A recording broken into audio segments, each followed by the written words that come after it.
Hello दोस्तों। तो क्या तुम लोग भी कंफ्यूज हो कि नीट 2025 का पेपर तो अचानक से इतना हार्ड आ गया था। अब क्या नीट 2026 में भी यही सारी चीजें रिपीट होने वाली है क्या? क्या नीट का जो लेवल है वो डे बाय डे बढ़ता ही जाएगा क्या? जैसा कि पैटर्न बहुत पहले देखा जाता था कि लगातार जो है वो हार्ड पेपर ही आते रहते थे। तो तुम लोग के मन में कंफ्यूजन वगैरह होगा कि सर क्या मुझे ड्रॉप लेना उचित रहेगा या फिर अभी पार्शियल ड्रॉप भी ले सकते हैं। तो ये सारी क्वेरीज वगैरह होगी तुम लोग के मन में। तो इन सारी चीज़ों पे डिस्कशन करेंगे इस वीडियो में। और पूरे डिटेल में मैं थोड़ा सा एक्सप्लेन करूंगा कि तुम लोग अभी क्या कर सकते हो, अभी क्या थिंकिंग रहने वाली है और किस अप्रोच के साथ तुम लोग आगे बढ़ सकते हो। So hello guys, welcome back to the Ratan Ayurveda. I am Ratan here to help you. तो नीट का जो पेपर है वो 2025 में बहुत हार्ड आ गया था अचानक से। तो ये तो सही बात है। अब क्या पैटर्न वही फॉलो रखने वाला है? तो इस बात को हम लोग पिछले कुछ सालों पहले देखते हैं कि क्या जब 2015 के आसपास, जो 2015-16 के आसपास जो था, वो पेपर जो था वो उस टाइम भी बहुत हार्ड बनते थे। पहले भी, उसके पहले भी पेपर जो थे उनका लेवल जो था, एक नीट का जो पैटर्न था एक लेवल फॉलो होता था। यानी कि हार्ड ही आता था और वो सबके लिए हार्ड होता था, सबके लिए बराबर होता था। लेकिन अभी क्या है, बीच में कुछ मॉडरेट लेवल के पेपर्स आने लगे थे और उसके बाद से फिर से अचानक से इसका जो लेवल है वो बढ़ बढ़ गया है। तो अब जो है तुम लोगों में से बहुत सारे लोगों के मार्क्स डिसेंट से मार्क्स आ रहे होंगे और तुम लोग सोच रहे होगे कि सर क्या करें, कि दोबारा से रिपीट करें या प्रिपरेशन स्टार्ट करें। तो फिर इन सारी चीज़ों का जो है वो तुम लोग का जवाब जो है वो मैं देने का ट्राई करता हूँ। तो देखो, अगर तुम लोग अपने दिल पे हाथ रखो, क्या तुम लोगों ने बढ़िया से सारे जितने भी सिलेबस थे उन सारे सिलेबस को कवर किया था, अच्छे से नोट्स वगैरह बनाए थे, अच्छे से चीज़ों को पढ़ा था, समझा था, अच्छे से क्वेश्चंस प्रैक्टिस की थी, सारे सारे मॉक्स वगैरह लगाए थे? अगर तुम लोग को आंसर यस आता है कि तुम लोगों ने सारी चीज़ें अच्छे से की और अच्छे से अपने डेवलपमेंट पे ध्यान रखा रखा था, तो फिर इतना लोड लेने वाली बात नहीं है। अगर तुम लोग को ऐसा लगता है कि तुम लोगों ने पूरा दिल और जान लगा दिया नीट के पेपर को निकालने के लिए, एक गवर्नमेंट एमबीबीएस कॉलेज की सीट के लिए, और फिर भी नहीं कुछ हो सकता और नेक्स्ट ईयर से कुछ इम्प्रूवमेंट बचा ही नहीं, तुम लोगों ने पूरा अपना 100% दे दिया है, तो फिर इतनी लोड लेने वाली बात नहीं है। तुम लोग एमबीबीएस के अलावा भी और भी बहुत सारे कोर्सेज वगैरह हैं जिसके थ्रू डॉक्टर बना जा सकता है। MBBS is not the only option that you have. बहुत सारे ऑप्शंस खुले हुए हैं एमबीबीएस के अलावा भी, जैसे बीएमएस हो गया, बीडीएस हो गया, बीएचएमएस हो गया, और इनके अलावा भी बहुत सारे नर्सिंग कोर्सेज वगैरह हो गए।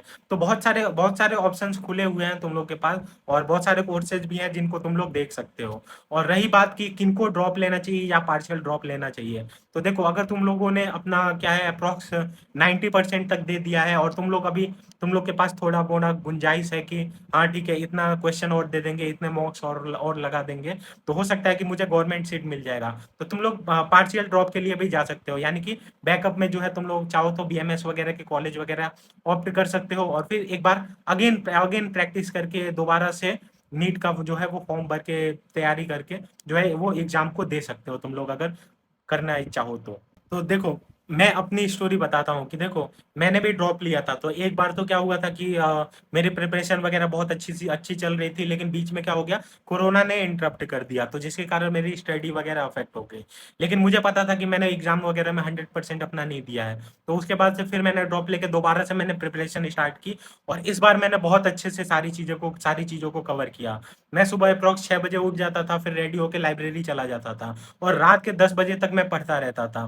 बीच में लंच ब्रेक वगैरह और डिनर ब्रेक वगैरह ले लेता था थोड़े देर का, लेकिन दिन भर का मेरा जो है वो शेड्यूल फिक्स था। उसमें मैं क्या करता था कि जितने भी लेक्चर्स वगैरह हैं सारे लेक्चर्स वगैरह कवर करता था, डीपीपी सॉल्व करता था, जितने भी मॉक वगैरह लगाता था, पास्ट जितने भी एमसीक्यू वगैरह आए हुए थे पास्ट पेपर में, वो सारे लगा के खत्म कर दिए थे।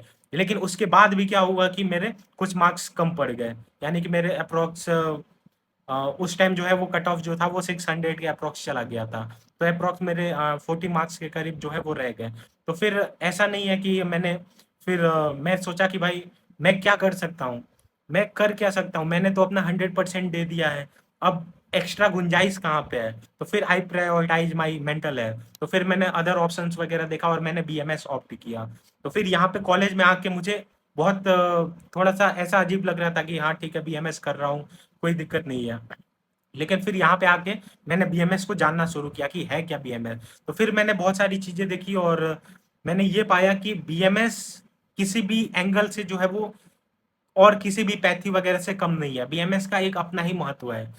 क्योंकि मुझे क्या ट्रीटमेंट करना था लोगों को नेचुरल तरीके से। जैसे मेरा ये टारगेट था कि अगर फ्यूचर वगैरह में भी मैं अगर अपना कोई क्लिनिक वगैरह खोलता हूँ या पेशेंट वगैरह कभी भी हॉस्पिटल वगैरह में मेरे पास आते हैं, तो मैं उनके लाइफस्टाइल से उन्हें सही कर सकूं, वो भी बिना मेडिसिन के यूज किए। और फिर मैंने जैसे जैसे बीएमएस को पढ़ना चालू किया, जो जो भी कोर्सेज वगैरह हैं आयुर्वेदा वगैरह के, तो मैंने पाया कि हाँ ऐसा किया जा सकता है। यानी कि किसी भी पेशेंट को बिना दवा दिए, बिना मेडिसिन वगैरह प्रेस्क्राइब किए, सिर्फ उसकी उसकी दिनचर्या और ऋतुचर्या, यानी कि सीजनल वेरिएशन होते हैं, उस हिसाब से क्या क्या करना है, और डे डे डे टाइम वगैरह में, जैसे कि इस मॉर्निंग में क्या करना है, आफ्टरनून में क्या करना है, इवनिंग में, नाइट में क्या क्या काम करना है। तो ये सारी चीजें जो है वो दिनचर्या के अंतर्गत आ जाती है। तो इन सारी चीजों को मैं पढ़ना चालू किया, फिर मैंने देखा मुझे यही तो चाहिए था, मुझे पेशेंट को ठीक करना है बिना दवा के। लेकिन हाँ ठीक है, मेडिसिन का भी स्कोप बहुत वास्ट है, आयुर्वेदा का भी, और वो सारी चीज़ें मैं सीख रहा हूँ, अपने आप को डेवलपमेंट वगैरह पे ध्यान दे रहा हूँ। तो मैं यही बताना चाहता हूँ कि देखो, अगर तुम लोग का दिमाग थक गया है, सारी चीज़ें तुम लोगों ने करके देख ली है, तो फिर मैं तुम्हें एक बार और बोल रहा हूँ कि MBBS is not the only option that you have. बहुत सारे ऑप्शंस हैं, आराम से तुम लोग चाहो तो पार्शियल ड्रॉप ले सकते हो, या फिर फुल टाइम के लिए भी तुम लोग चाहो तो ये सारे कोर्सेज जो है वो ऑप्ट कर सकते हो। तो खैर ये तो रही मेरी स्टोरी थी, और मैंने आयुर्वेद को चूज किया, मैंने बीएमएस को चूज किया, and I am not regretting and I am proud of it. तो इसीलिए देखना, जो है वो, देखो, कोई भी पैथी वगैरह में कर लो, कुछ भी कर लो, अगर तुम लोग के पास प्रॉपर नॉलेज नहीं है, यानी कि अगर किसी भी, देखो तुम लोग किसी भी हॉस्पिटल वगैरह में चले जाना, कोई भी एमबीबीएस डॉक्टर वगैरह से पूछना कि क्या आप जो कर रहे हैं उसे आप संतुष्ट हैं। तो देखना बहुत सारे डॉक्टर वगैरह जो हैं वो अपने प्राइवेट क्लिनिक वगैरह में बैठे होंगे, अगर उनको नॉलेज नहीं होगा उस लेवल तक, अगर वो नहीं पहुंचे होंगे, तो सेटिस्फेक्शन कभी भी किसी के अंदर आता ही नहीं है। तो इसलिए जो है वो अपने आप को इवॉल्व करना चाहिए, और नॉलेज पे ध्यान देना चाहिए। अगर तुम लोग के पास अच्छा नॉलेज है, अच्छी स्किल डेवलपमेंट है, अच्छे से चीज़ों को पढ़ा है, समझा है, तो फिर नॉलेज कभी भी वेस्ट नहीं जाता है, तुम लोग बहुत अच्छे तरीके से ट्रीटमेंट कर सकते हो। तो ऐसा मैंने बहुत सारे केसेस देखे हैं कि कोई एमबीबीएस डॉक्टर है, अगर अच्छे से पढ़ा नहीं है, नॉलेज वगैरह उसको थोड़ा बहुत कम है, या फिर प्रैक्टिस वगैरह का उतना उतना ध्यान नहीं दिया उसने, तो फिर वो थोड़ा कम कमाते हैं। और इवन बहुत सारे बीएमएस डॉक्टर हैं जो एमबीबीएस वालों से भी ज़्यादा कमाते हैं अपने प्रैक्टिस के दौरान से।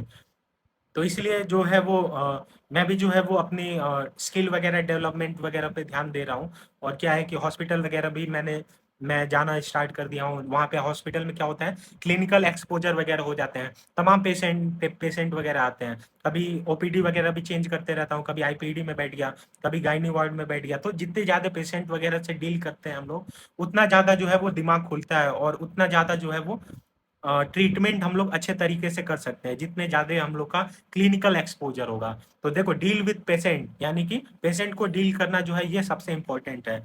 तो ये सारी चीज़ें थी, इन सारी चीज़ों पे मैं डेवलपमेंट वगैरह पे भी ध्यान दे रहा हूँ।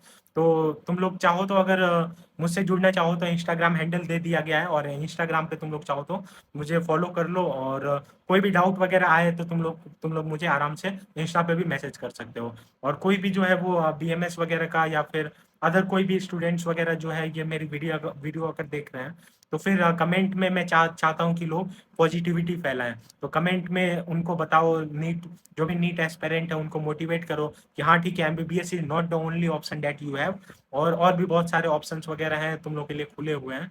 तो जाओ, और जो भी है इन सारी चीज़ों पे ध्यान दो, और खुद के डेवलपमेंट वगैरह पे ध्यान दो। और बीएमएस से रिलेटेड कोई भी डाउट वगैरह हो, या कुछ भी, कोई भी क्वेश्चन वगैरह हो रिगार्डिंग, तो फिर मुझे फॉलो कर लो और वहाँ पे मुझे पूछ सकते हो। और बाकी इस चैनल पे जो है ये मेरा रतन आयुर्वेद नाम का चैनल है ये, और यहाँ पे मैं बीएमएस से रिलेटेड क्लासेस वगैरह लेता हूँ, और फर्स्ट ईयर वगैरह का जितना भी क्रैश कोर्स है, वो सारी चीज़ें मैंने इस चैनल को पढ़ा के ख़त्म कर दिया है। तो चैनल को फॉलो करना नहीं भूलना, चैनल को फॉलो करके रखो, और ये फ्यूचर में भी तुम लोग के लिए बहुत हेल्पफुल होने वाला है ये चैनल। चलो फिर ठीक है, मिलते हैं नेक्स्ट वीडियो में, तब तक के लिए जय हिंद, जय भारत, जय आयुर्वेद।